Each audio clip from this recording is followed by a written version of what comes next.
بسم اللہ الرحمن الرحیم۔ السلام علیکم توفیا علی علیہ السلام مدد۔ قرآن اسلام اور انسانیت کا قانون ہے، کوئی بھی چیز ہو کسی کو دینے یا نہ دینے کا اختیار فقط اسی کو حاصل ہوتا ہے جس کا اس چیز پہ حق ہو۔ مثلاً یہ قلم ہے، میں اس کا مالک ہوں، میرا اس پہ حق ہے، تو اب کسی کو دینے یا نہ دینے کا اختیار بھی فقط مجھے حاصل ہے، اور میرے سوا کوئی دوسرا آدمی جس کا اس پہ حق نہیں ہے وہ یہ اختیار نہیں رکھتا ہے کہ میرا یہ قلم اٹھا کے کسی کو دے دے۔ شریعت اور انسانیت کا قانون اس بات کی اجازت نہیں دیتا۔ تو حق اور اختیار یہ دونوں لازم و ملزوم ہیں۔ جس کا چیز پہ حق ہوتا ہے اسی کو ہی اس چیز پہ اختیار حاصل ہوتا ہے، جس کا حق نہیں اسے اختیار بھی نہیں ہے۔ یہ وہ قانون ہے جس پر ساری انسانیت متفق ہے۔ ہندو ہو، سکھ ہو، عیسائی، یہودی، کافر، مشرک، مومن، مسلم، عالم، جاہل، کائنات کا ہر انسان اس قانون پہ متفق ہے۔ انسانیت اجازت نہیں دیتی چیز کسی کی ہو اور اس پر اختیار کوئی دوسرا جمائے۔ اب سوال یہ ہے کہ حکمران کو منتخب کرنے کا اختیار کس کے پاس ہے؟ اللہ تعالیٰ کے پاس ہے یا عوام کے پاس ہے؟ میرے محترم، حکمران کو منتخب کرنے کا مطلب ہوتا ہے اس کو حکومت دینا۔ تو اب پہلے اس قانون کی روشنی میں یہ دیکھنا ہوگا اس دھرتی پہ ان بندوں پہ حکومت کرنے کا حق کس کا ہے۔ اگر یہ عوام کا حق ہے تو پھر حکمران کو منتخب کرنے کا اختیار بھی عوام کے پاس ہے، اور اگر یہ اللہ تعالیٰ کا حق ہے تو پھر حکمران کو منتخب کرنے کا اختیار بھی اللہ تعالیٰ کے پاس ہے، کیونکہ قرآن، اسلام اور انسانیت نے یہی قانون دیا ہے کہ جس کا چیز پہ حق ہو وہ چیز کسی کو دینے یا نہ دینے کا اختیار بھی فقط اسی کو حاصل ہوتا ہے۔ تو اب آئیے قرآن مجید سے معلوم کرتے ہیں اس دھرتی پہ ان بندوں پہ حکومت کرنے کا حق کس کا ہے، اللہ تعالیٰ کا ہے یا عوام کا ہے۔ ارشاد رب العزت ہو رہا ہے وَلِلَّهِ مُلْكُ السَّمَاوَاتِ وَالْأَرْضِ، زمین و آسمان کی حکومت فقط اللہ تعالیٰ کا حق ہے۔ اور اس مضمون کی آیت قرآن مجید کے اندر 20 مقامات پہ نازل ہوئی ہے۔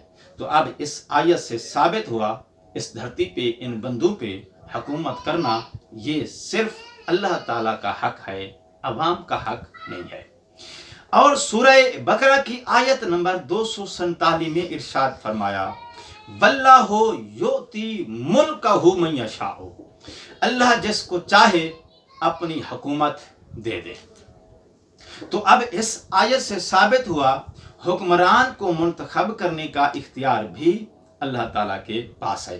تو قرآن مجید کے اندر اللہ نے پہلی آیت کے اندر اپنا حق بیان کیا ہے، دوسری آیت کے اندر اللہ نے اپنا اختیار بیان کیا ہے۔ تو قرآن اور اسلام نے نظام حکومت کے متعلق جو عقیدہ دیا ہے وہ یہی ہے کہ اس دھرتی پہ ان بندوں پہ حکومت کرنے کا حق صرف اللہ تعالیٰ کا ہے، اور جب حکومت اللہ تعالیٰ کا حق ہے تو پھر حکمران کو منتخب کرنا یہ اختیار بھی صرف اللہ تعالیٰ کا ہے۔ یہ وہ عقیدہ ہے جو قرآن اور اسلام نے بیان کیا ہے اور جس پہ ہم شیعان علی کاربان ہیں۔ اور اس عقیدے میں ہمارے مد مقابل دوسری جانب جو دوسرے لوگ ہیں وہ پوری دنیا کے تمام کفار ہیں۔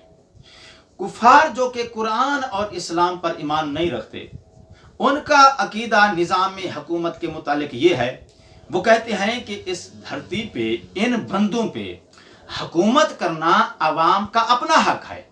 اور جب یہ عوام کا اپنا حق ہے تو پھر حکمران کو منتخب کرنے کا اختیار بھی عوام کے پاس ہے، اور اس کو وہ جمہوری نظام اور عوامی حکومت کہتے ہیں۔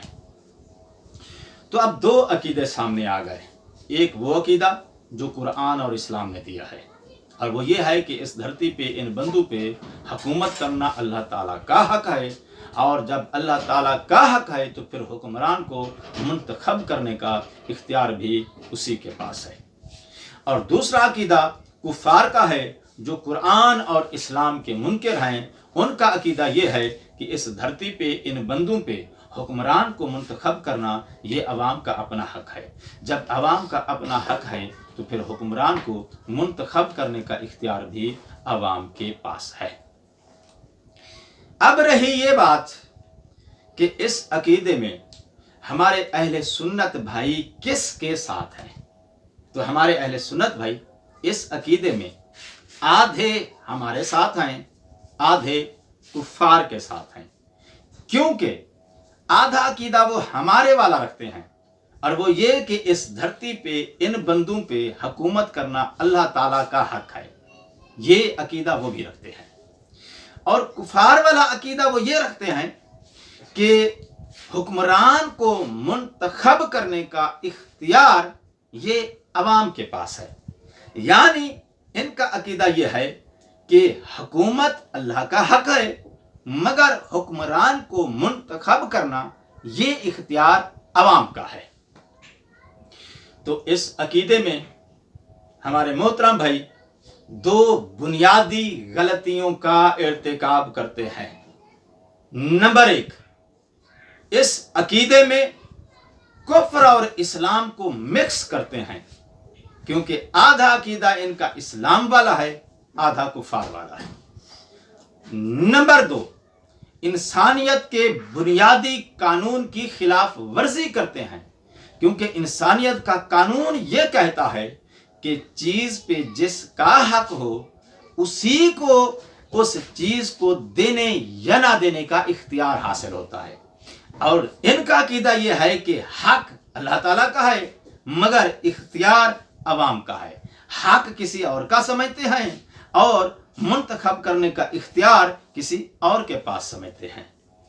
بھئی کتنے ہی افسوس کی بات ہے، ہندو، سکھ، عیسائی، یہودی، کافر، مشرک، بھئی جو قرآن اور اسلام کے منکر ہیں، ان کو بھی اتنا شعور ہے کہ جس چیز پہ کسی کا حق سمجھتے ہیں وہ چیز کسی کو دینے یا نہ دینے کا اختیار بھی اسی کے پاس سمجھتے ہیں، اس لیے وہ اپنی سمجھ مطابق جس کا حکومت پہ حق سمجھتے ہیں حکمران کو منتخب کرنے کا اختیار بھی اسی کے پاس سمجھتے ہیں۔ لیکن ہمارے اہل سنت بھائی ہیں کہ قرآن اور اسلام پہ ایمان رکھنے کے باوجود شعور کا یہ عالم ہے کہ حکومت حق کسی اور کا سمجھتے ہیں اور حکمران کو منتخب کرنے کا اختیار کسی اور کے پاس سمجھتے ہیں۔ میرے محترم، جب تمہارا یہ عقیدہ ہے کہ اس دھرتی پہ ان بندوں پہ حکومت کرنے کا حق صرف اللہ تعالیٰ کا ہے، عوام کا نہیں ہے، تو پھر تم کو یہ ماننا پڑے گا حکمران کو منتخب کرنے کا اختیار بھی اللہ تعالیٰ کے پاس ہے، کیونکہ حکمران کو منتخب کرنے کا مطلب ہوتا ہے اس کو حکومت دینا، اور چیز کو دینے یا نہ دینے کا اختیار فقط اسی کو حاصل ہوتا ہے جس کا اس چیز پہ حق ہو، اور اللہ تعالیٰ نے قرآن مجید کے اندر اپنا حق بھی بیان کر دیا ہے، اپنا اختیار بھی بیان کر دیا ہے۔ تو ہو سکتا ہے تھوڑا بات دقیق ہو گئی ہو، اس کو آسان بنانے کے لیے ایک چھوٹی سی مثال کا سہارا لینا چاہوں گا۔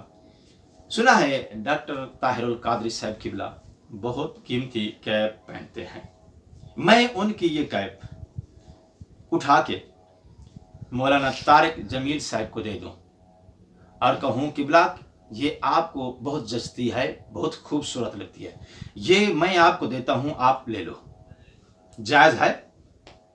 ہرگز جائز نہیں ہے۔ بھائی کیوں؟ وجہ کیا ہے؟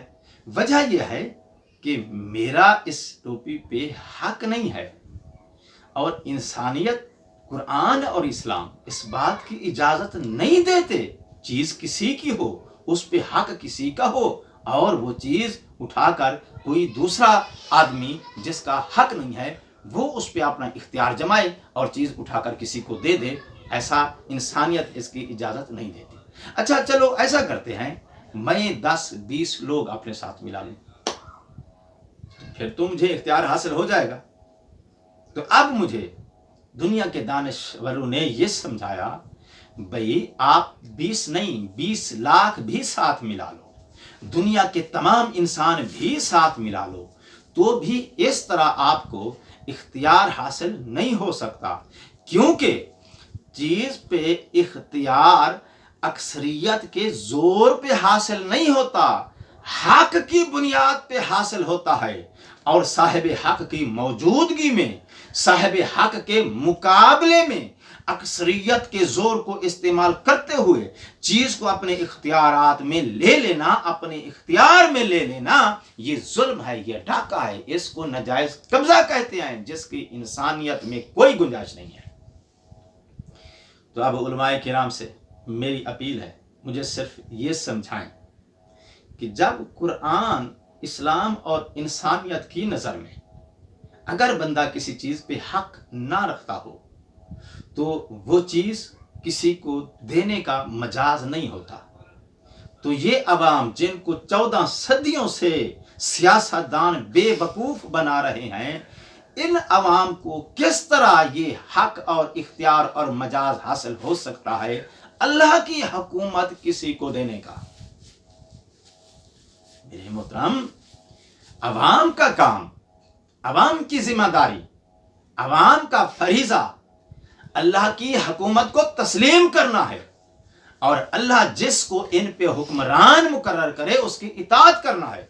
عوام کا کام اللہ تعالیٰ کی حکومت اور اللہ کے حق کو اپنی اکثریت کے زور پر کسی کو دے کر اپنے اوپر مسلط کرنا، یہ عوام کا کام نہیں ہے، یہ ذمہ داری اللہ نے عوام کو نہیں دی ہے، اور نہ ہی اس کو ذمہ داری کا لفظ یا نام دیا جا سکتا ہے۔ یہ اسلام نہیں ہے، یہ حماقت ہے۔ والسلام علیکم ورحمۃ اللہ وبرکاتہ۔